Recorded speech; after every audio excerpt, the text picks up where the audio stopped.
സ്കോട്ട്ലാൻഡിലൊരു റിംബോച്ച ഉണ്ടെന്ന് പറഞ്ഞാൽ നിങ്ങൾ വിശ്വസിക്കുമോ? ഇല്ല അല്ലേ? പക്ഷേ ഉണ്ട്. അങ്ങനെയുള്ളൊരു സ്ഥലത്താണ് ഞാനിപ്പോൾ വന്നിരിക്കുന്നത്. ഇവിടെയാണ് റിംബോച്ച ഉള്ളത്. റിംബോച്ച നമുക്ക് മോഹൻലാലിൻ്റെ പടത്തിൽ യോധയിൽ മാത്രമല്ലേ കണ്ടിട്ടുള്ളൂ. ഇതൊരു ടിബറ്റൻ സെൻറ്ററാണിത്. ഇതിൻ്റെ അകത്തൊരു ടെമ്പിളുണ്ട്, പിന്നെ മെഡിറ്റേഷൻ സെൻറ്ററും കാര്യങ്ങളെല്ലാം ഇതിൻ്റെ അകത്തുണ്ട്. ഇത് ഓപ്പൺ ടു പബ്ലിക്കുമാണ്. രാവിലെ 7 മണി തുടങ്ങി രാത്രി 10 മണി വരെ ഇത് ഓപ്പണാണ് കേട്ടോ.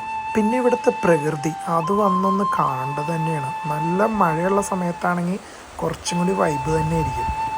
ചോജെ അക്കോങ് ടുൾക്കു റിംപോച്ചെ, ഇതാണ് നാം പറഞ്ഞ റിംപോച്ചെ. ഞാൻ ആദ്യമായിട്ടാണ് റിംപോച്ചനെ ശരിക്കും ഇവിടെ കാണുന്നത്, നേരിട്ടല്ലെങ്കിലും ശബ്ദത്തിലൂടെ. അപ്പോൾ പുള്ളിയാണ് ഇതിൻ്റെ ഫൗണ്ടർ. ആക്ച്വലി പുള്ളി ഇപ്പം ഇല്ല, പുള്ളി തട്ടിപ്പോയി. പുള്ളിയുടെ മെഡിറ്റേഷൻ്റെ എന്തോ ഭാഗമായിട്ട് ശബ്ദങ്ങളൊക്കെ പുള്ളിയുടെ ഇട്ടേക്കണെയാണ്, അതാണ് നിങ്ങളിപ്പോൾ കേട്ടുകൊണ്ടിരിക്കുന്നത്. അപ്പോൾ പുള്ളിയുടെ ബ്രദറാണ് പിന്നെ ഇത് ഏറ്റെടുത്തത്, കംപ്ലീറ്റഡ് ആക്കിയത് ഈ പ്രൊജക്റ്റ്.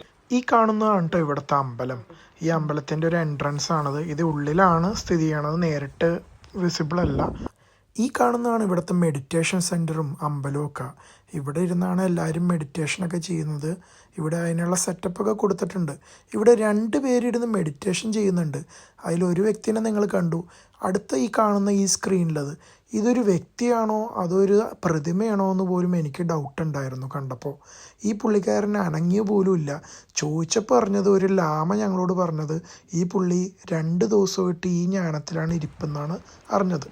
ഈ ഒരു ലൊക്കേഷൻ്റെ പേര് കാഗ്യു സാമി ലിങ്ക് ടിബറ്റൻ സെൻറ്റർ എന്നാണ് കേട്ടോ. എഡിൻബറ സിറ്റിയിൽ നിന്ന് 2 മണിക്കൂർ ഡ്രൈവ് ഉണ്ട് കേട്ടോ. അപ്പോൾ അടുത്ത വീഡിയോയിൽ കാണുന്നവരെ ബൈ ബൈ, ടേക്ക് കെയർ.